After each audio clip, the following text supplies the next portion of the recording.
Salut la team, j'espère que vous allez bien. Petite vidéo aujourd'hui assez spéciale. J'ai cassé mon trépied, mais bon, c'est comme ça. On va regarder ensemble la Halo Knight T104, 52 volts, double moteur, 2000 watts, une trottinette qui va vous propulser à plus de 60 km/h. Quelque chose de très sympa. Je vais vous montrer ça tranquillement. Mais avant ça, comme d'habitude, on se lance le petit générique et je reviens tout de suite.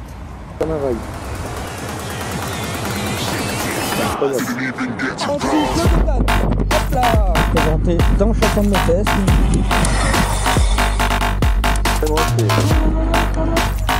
Elle est bien accrochée au sol. Où est-ce que je veux dire?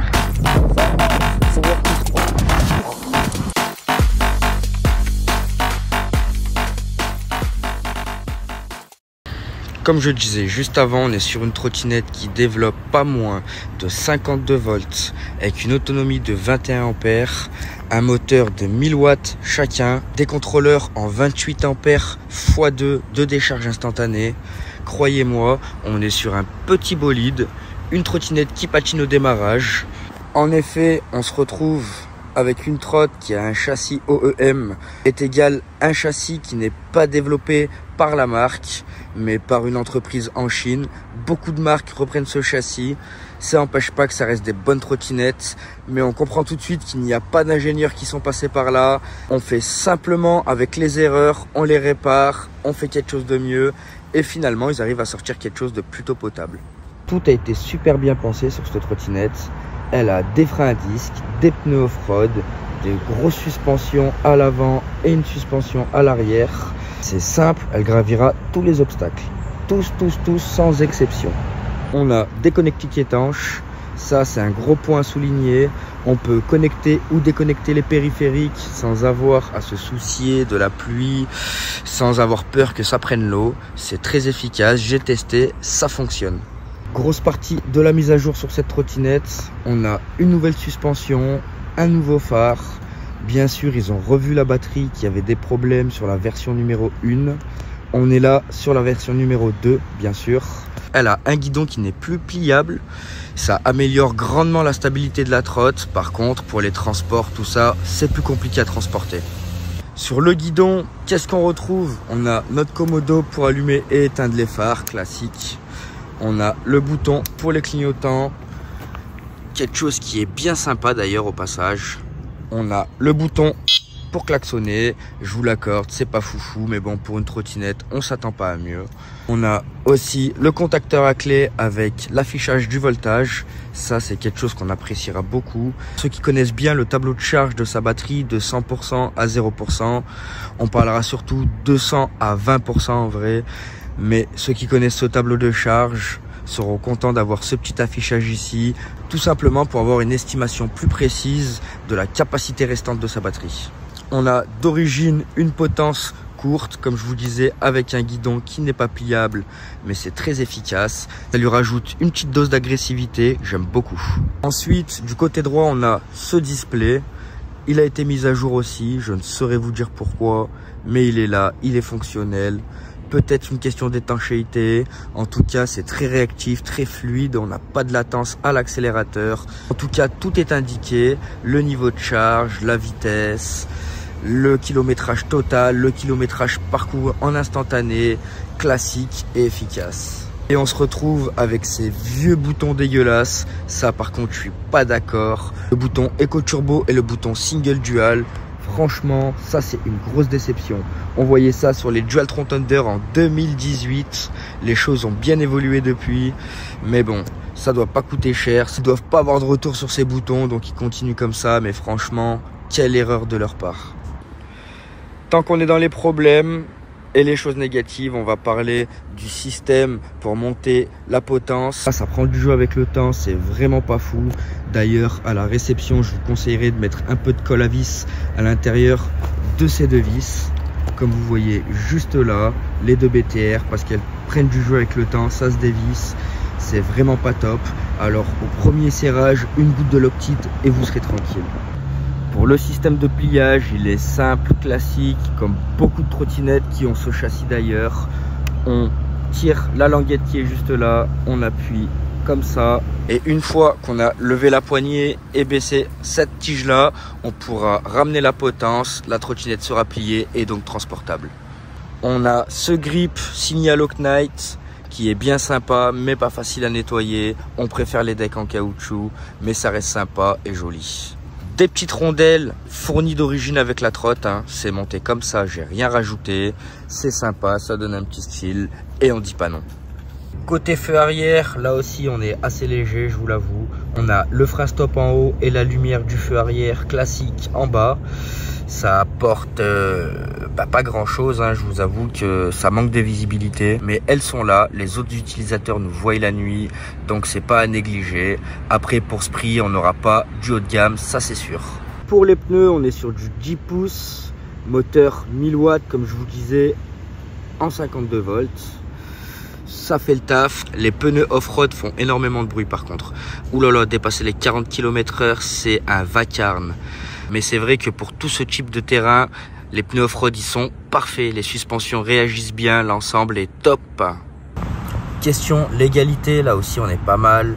On a la marque, le modèle, la puissance, le voltage, on a un peu tout, la capacité de la batterie, le CE pour dire qu'elle est homologuée. Et bien sûr on a la vitesse max qui est à 25 km/h, bridée bien sûr. Quelque chose qui est vraiment sympa pour les forces de l'ordre, pour les contrôles, c'est vraiment quelque chose de bien. Une chose qui est sûre, avec cette Locknight, on passera pas inaperçu. Elle est disponible sur le site de promorider.fr, je vous mettrai un petit lien dans la description. Le site regroupe toutes les promotions de mes partenaires officiels bien sûr, partenaires fiables avec un service après-vente fiable. La trottinette est en ce moment à moins de 800 €. Profitez-en. Si vous avez des questions, n'hésitez surtout pas. Je suis là pour y répondre. Elle est livrée pour tous ceux qui me demandent en une semaine avec un suivi. En général, c'est FedEx ou UPS qui se charge de la livraison. Tout est transparent, tout est propre et pas cher. Mais clairement, vous l'aurez compris, c'est une trottinette pour les petits budgets, mais qui saura satisfaire toutes les personnes qui l'auront en leur possession. Elle est simple d'entretien, puissante, esthétiquement très sobre, passe partout. Les suspensions, les pneus sont top. Tout est top. Maintenant, il n'y a plus qu'à. Ben l'équipe, je me mets en route, on va tester la bête, on va regarder ce qu'elle donne. Je vais faire de la montée, de la ligne droite, de l'accélération, enfin vous allez voir tout ça. C'est parti les amis. Bon l'équipe, on est monté sur la trottinette, on va commencer par un petit franchissement. Je vous vantais les suspensions et les pneus, toute la puissance, et ben je vais vous montrer ça de suite. Regardez juste au démarrage, ça patine fort fort fort. Et ça grimpe fort, fort, fort. Rien ne l'arrête. Hein. J'ai mis le téléphone sur le support téléphone parce que franchement, ça faisait un bruit pas possible. Là, on est beaucoup mieux. Comme vous pouvez voir, elle est très, très, très silencieuse. Très puissante aussi. Elle arrache le sol. Putain, pour une 52 volts, c'est sympa. Hein. Vraiment, c'est à peine croyable.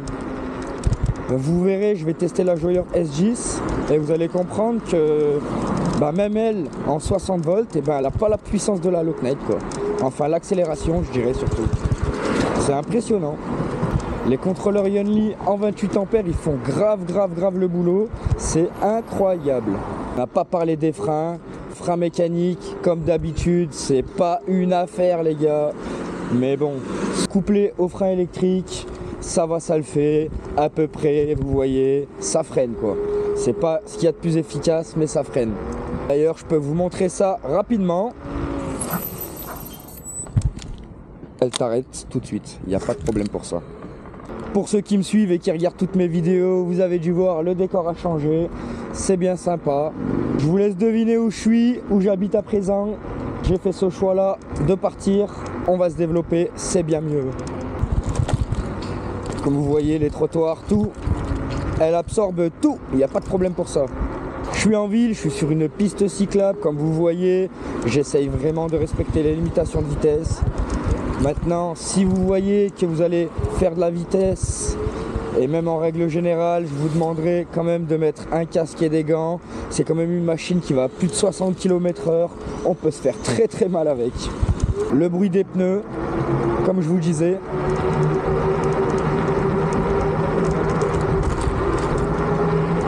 Ça fait un bruit très désagréable les pneus, mais bon, c'est pas grave.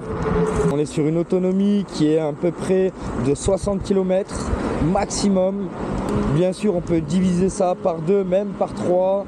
Si vous tapez dedans fort, si vous mettez les 2 moteurs, comme d'habitude, vous connaissez la chanson.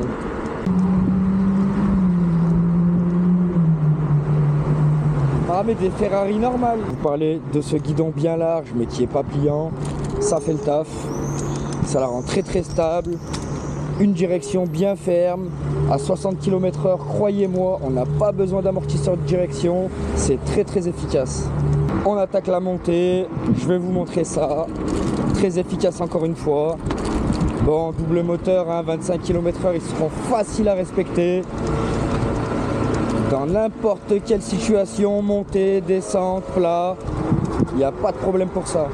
Même plus, hein, si on veut, hein, même plus. Hein.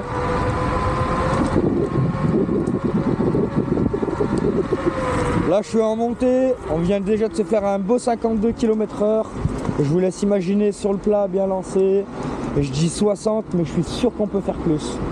C'est pas la plus jolie, mais c'est vraiment une belle réussite cette Alok Knight. La T104 en version 2, il n'y a rien à dire. Ils ont corrigé tous les défauts.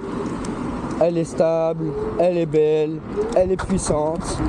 Franchement, c'est impeccable. Bon, bah, je pense qu'on va retourner au spot. Je vous ai tout dit. Je pense en tout cas vous avoir tout dit, expliqué le principal. Il n'y aura pas de mauvaise surprise, hein. Tout est dit dans la vidéo. Encore une fois, elle est disponible sur le site de promorider.fr. Je vous mettrai encore une fois le lien dans la description. Et voilà. Bon les amis, j'espère que cette vidéo vous aura plu, que ce format vous aura plu. Je reprends le trépied, promis, on refera ça professionnellement. Dites-moi ce que vous en avez pensé en commentaire. Dites-moi si vous possédez le modèle. Si vous avez des questions, vous n'hésitez pas. D'ici là, faites attention à vous l'équipe et à bientôt avec Fresh Trot.